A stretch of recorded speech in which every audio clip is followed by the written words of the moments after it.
تو میرے بھائیوں، اللہ تبارک و تعالیٰ نے قرآن کریم کے اندر اپنی توحید کو بیان کرتے ہوئے ایک مثال کے ذریعے اللہ تبارک و تعالیٰ نے سمجھایا اور فرمایا متخذ اللہ من ولد، کہ اے لوگو، اللہ کی کوئی اولاد نہیں ہے، اللہ کا کوئی بچہ نہیں ہے، اللہ کی کوئی بیوی نہیں ہے، اللہ کے جیسا ہی کوئی نہیں ہے۔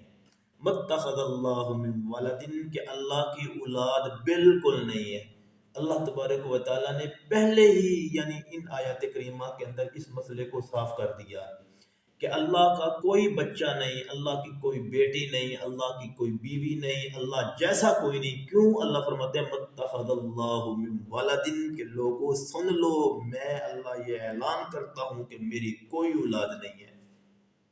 متخذ اللہ من ولد، کہ میری کوئی اولاد نہیں۔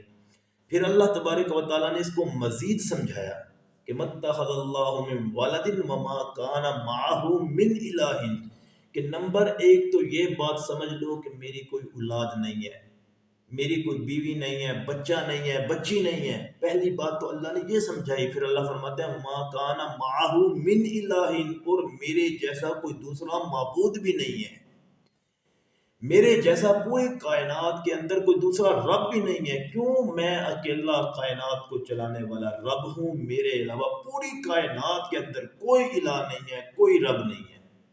وما کان معہ من الہ، کہ میرے علاوہ تمہارا کوئی رب نہیں ہے، تمہارا رب صرف اور صرف میں ہوں، میرے علاوہ کائنات کے اندر کوئی دوسرا معبود نہیں ہے۔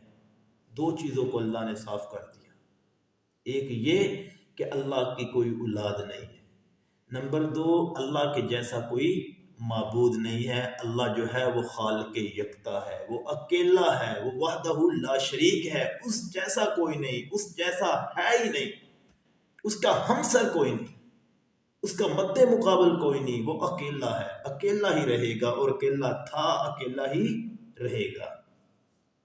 وما کان معہ من الہ، میرے ساتھ کوئی بھی دوسرا معبود میرے مد مقابل نہیں ہے۔ اب اللہ نے اس کو مزید کھول کے سمجھایا، اللہ نے مزید کھول کے سمجھایا۔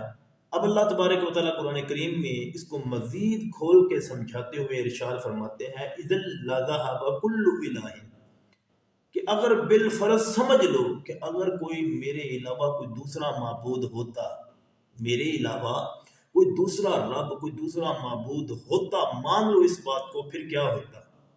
اس چیز کو اللہ نے واضح کیا کہ پھر کیا ہوتا۔ اللہ فرماتا ہے اذا لذهب، اگر ہوتا، کل الہ، اگر یعنی میرے ساتھ کوئی اور معبود ہوتا تو وہ کیا کرتا؟ اذا لذهب، تو وہ لے جاتا، کل الہ، ہر معبود لے جاتا، بما خلق، اپنی اپنی مخلوق کو۔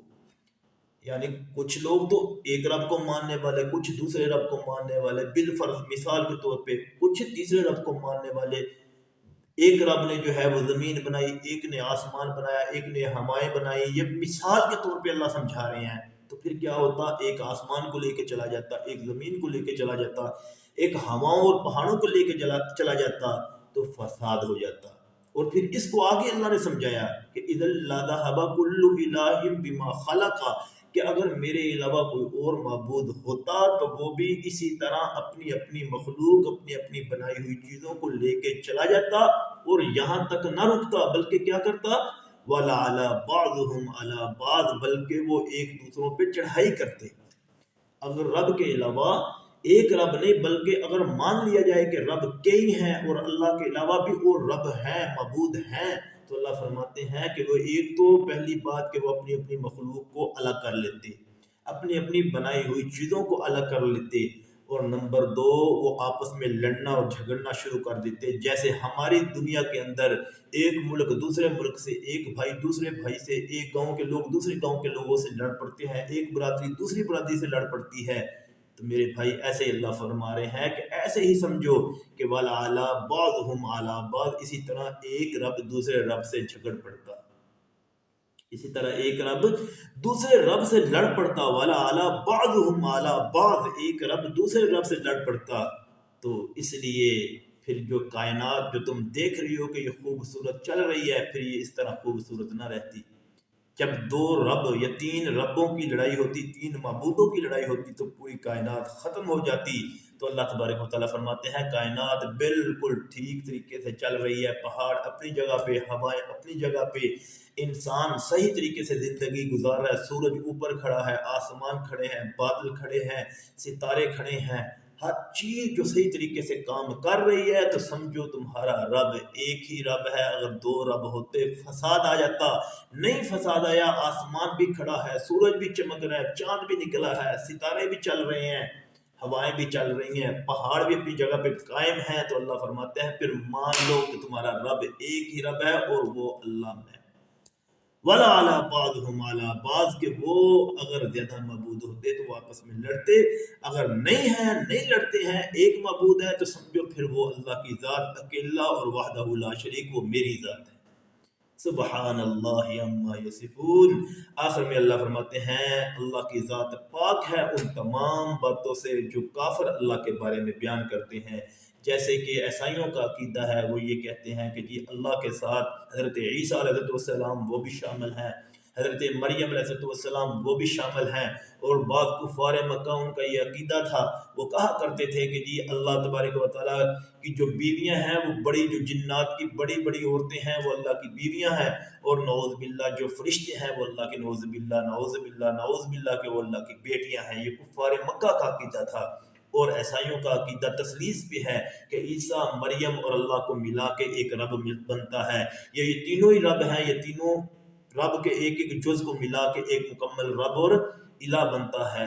میرے مسلمان بھائیوں، کسی بھی مسلمان کے دل میں رب کے بارے میں یہ تصور ہونا کہ نہیں ایک رب نہیں بلکہ زیادہ رب ہے، تو وہ انسان مسلمان نہیں رہ سکتا، وہ انسان مومن نہیں رہ سکتا۔ اس لیے کہ اللہ تبارک و تعالیٰ نے قرآن کریم میں اپنی وحدانیت کو بیان فرماتے ہوئے ارشاد فرما دیا قل هو اللہ احد، کہ لوگو سن لو میں اللہ ایک ہوں، قل هو اللہ احد کہ میں اللہ ایک ہوں، اللہ الصمد میں بے نیاز ہوں، لم یلد ولم یولد نہ میری اولاد ہے، نہ میں نے کسی کو اپنی اولاد بنایا ہے، نہ میں خود کسی کی اولاد ہوں، ولم یکن لہ کفوا احد۔ اور لوگوں اس بات کو ذہن میں بٹھا لو کہ میرے جیسا پوری کائنات کے اندر کوئی دوسرا نہیں ہے، ولم یکن لہ کفوا احد، میرے جیسا پوری کائنات کے اندر کوئی دوسرا ہے ہی نہیں۔